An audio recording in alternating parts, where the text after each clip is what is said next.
Okay, today is Wednesday. It is 2:33 a.m. It is July 9th. I'm in the middle of a session, and the interesting thing about trading is that it's an ongoing process for me. It's like, uh, okay, so there's this guy named Napoleon Hill, and he says that if you want to be rich, act like you're rich, and then become rich. Okay, that's what he says.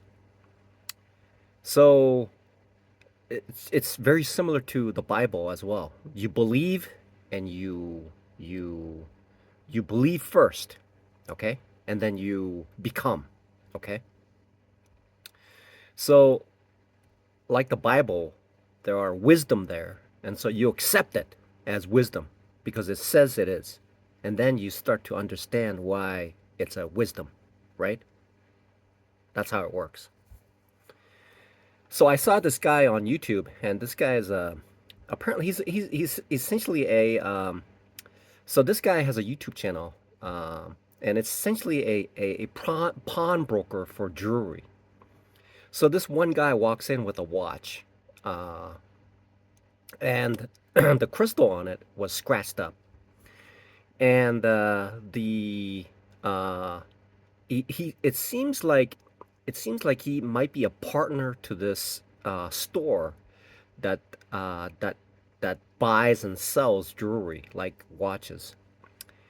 And a customer walks in with a watch and he says, "You know, I bought this watch for $15,000, but purely to attract women, right?" And then says it didn't work, and so he wanted to sell it. So he brought it in, but the crystal was all scratched up, and so the buyer, knocked off $3,000, and the customer agreed with it and took the $12,000 in cash because the watch was bought at that store for $15,000. And so and the store, the guy who is who is buying the watch says to him, "Work on yourself." Okay? Work on yourself. Don't adorn yourself, but work on yourself. And so I didn't understand what that meant was until I saw this Jordan Peterson. He says he talks about these things, and so apparently in psychology, people don't see themselves, and so what happens is that what happens is what happens is what happens is what happens is it gets a little warm in here. So I bought a fan. So the fan is blowing out. So what happens is that people want something, but they're not ready to receive it. Okay? So you have to work on yourself. You want to be rich, you want to have a job, you want to be healthy, and you want to look good. You want to be attractive to the other person. Then the other person is attractive to you. Okay? So getting somebody is not wanting, but wanting to improve yourself so that you have an equal footing with the other individual. That's how it works. And that's what that guy, that jeweler, was talking about. But if somebody told me 30 years ago that same statement, I would have no clue what he was talking about. But now that I'm 56 years old, I see what he's talking about. Okay? You have to prepare yourself to, in order to be prepared to receive what you want. You must work on what you want in order to receive it. If you don't work on it, then you will not receive it. Even if you receive it, you'll lose it because you're not ready to receive it. Okay? Out of the goodness of the other, uh, you're, you may not be ready, but you have to get ready to receive it. So then, it's just like trading. Just like trading. It's like I feel like I figured it out, and then it just turns out that there are so many things that need to be discovered. For instance, now that I'm looking at it, now that I'm looking at it, okay, now that I'm looking at it, I'm looking at now now I'm looking at it in a totally different light. And so a couple of things that I discovered today that I need to document in my trading is that there's two ways of entering into a trade, what I've noticed. The first part is I've seen this with other traders, which it essentially is a continuation trade. And so the continuation trades is not like a parabolic move, but it is like a break and retest type of a move. But it is a continuation of the current trend. And so when they see a inflection point, they enter to go in the direction of the trend. So that's one entry point. Okay, that's one. So the one entry point is, for example, if it's doing this, that point right there is the entry point where it goes back, and put a stop loss right above it, so that when it moves up and you enter it, the stop loss will stop it from moving back up. So if it turns out to be a major trend reversal instead of a continuation, then it can be stopped out. So that's how one trade is made. Okay, that's one type of trading that professionals use. Now, what I've noticed is that I prefer is that when things are trending, I tend to just take quick profit and I'm out, and I just sit out for the big move, where the big move could be 95% of the move. So I only take maybe 5%. I'm just going, oh my God, if I just only held. So what it would do is it'll go up, down, and up like that, right? And so I would get out of here thinking that it's going to reverse. And so I would only make maybe 5 to 10% at most. So that part of it is the continuation strategy that people uses, right? So that's one part. Now the second part is the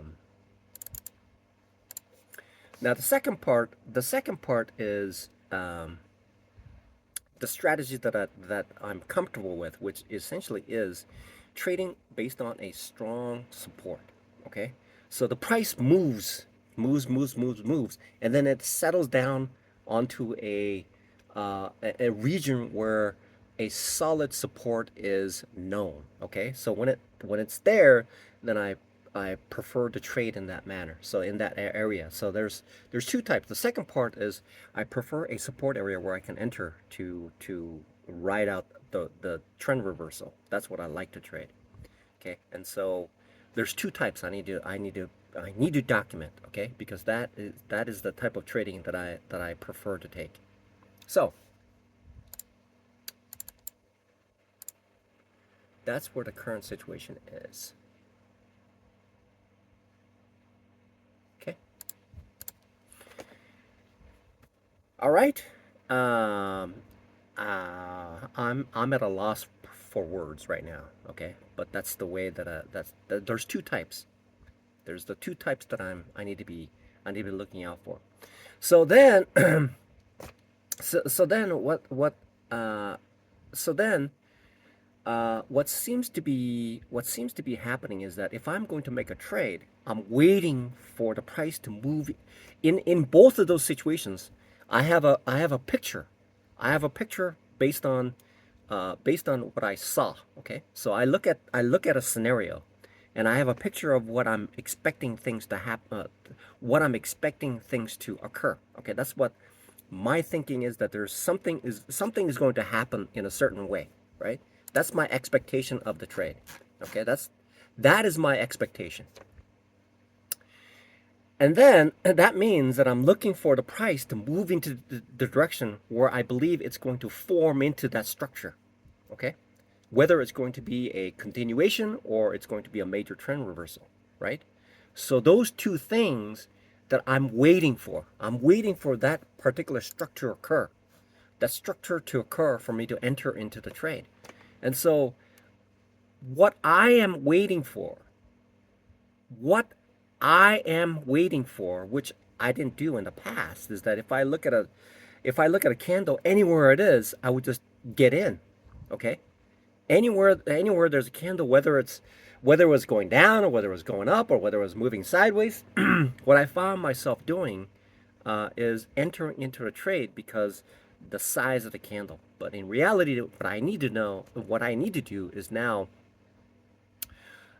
what are the pockets of areas that I'm interested in, that I'm interested in taking part in? Okay, so which area am I interested in that's going to give me the opportunity to take advantage of the trade? Okay, so that's what I'm looking for. I'm looking for the area. It's like a so so it would be like a so it's amazing how uh, trading is very similar to the wild kingdom. Okay, the wild kingdom. There is this ant. Okay, there's an ant lion. So what it does is it loves to consume ants, and so this ant lion, what it will do is it'll dig a funnel, okay, in the dirt. And so what the ant will do is it'll fall into it, and because it's made of sand, it'll loosely packed sand. It'll fall into the middle, and when the antlion feels something is there, it'll grab onto it and start eating it. Okay, so that's how it works. It's waiting. So what the antlion did was it placed itself in a location where there is a likelihood of a colony of ants that will come by and feed it. Okay, so that's why it's there. It first of all, it built its trap there. Okay, it built its trap there, and then it built the trap there. Okay, so it knew where to place it, and otherwise, if you put the trap in a clay and there aren't any ants, you're going to be starving, right? And so you have to know where it is and you have to build it to see what it's supposed to be, right? And so you're waiting for it. And then you got this leopard who's on top of a tree, okay, and it's waiting for an antelope to come by so that it can jump down and just pounce on it, all right? So that's what it's waiting for, okay? And the other part is there's a third one. There's a spider, okay? There's a spider. This spider, a lot of the spiders do this. They have a branch and they like create a spider web and then they wait for it, right? But there's this one spider that hides in a in a ground, and it creates a little lid. And so when an animal goes past it, when some certain insect goes past it, it feels the vibrations of the spider web, and then it'll just immediately pounce and grab it and then drag it in, right? So trading is very similar to that. And what was separating me from trading the way that I should have been trading is the urge to get into a trade. And because of that urge, I would essentially be in a situation where I would I would totally disregard what the market price action is doing.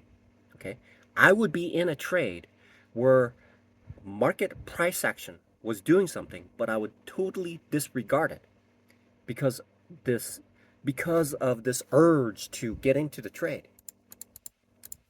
Okay, there's this urge, there's this serious amount of urge to enter into the trade. Okay, and only through and it has like some sort of like a amygdala kind of a thing where it's just I just need to enter it because something happens and the mind goes bonkers and I have to enter into the trade, right?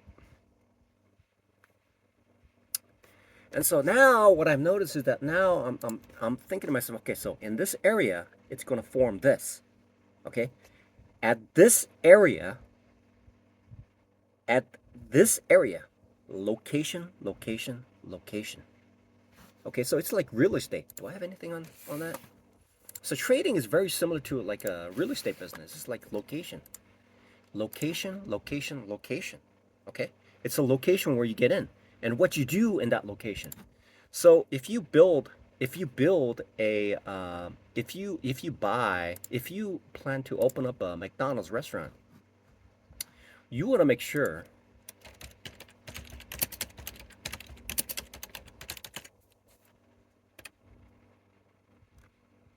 So if you open up a McDonald's franchise, you want to make sure you're in the right place.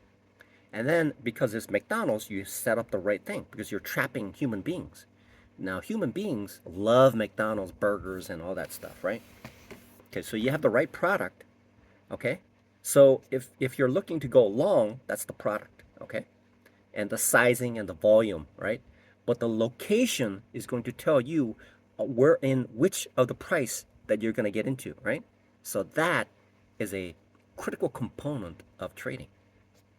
Right along with the animal kingdom that's telling me this is what needs to happen, okay? That that that that is something that I recently understood, and it took a very long time and a lot of money to figure this out. Okay, so there's two types that I need to document today, while it's on my mind, which is I rarely take the continuation trade where it's a break and retest kind of situation where it's going from one area down, come back and then down, right? Where you take that inflection point and you ride it down, right? That's the normal thing to do, right? That's one thing. A lot of the professionals do that. They take that trade a lot because I've seen that. The second part is taking that trade when I see a sustained, a very strong support or resistance area, and when the price moves into that area, then I can be flexible enough to enter with some slop in there, but I'll still be able to make profit because it's moving in a known region where the price action is, and I have a fairly decent idea of what the response is going to be, and I take that trade. So there's a couple of factors that I'm constantly juggling in order to make the right trade.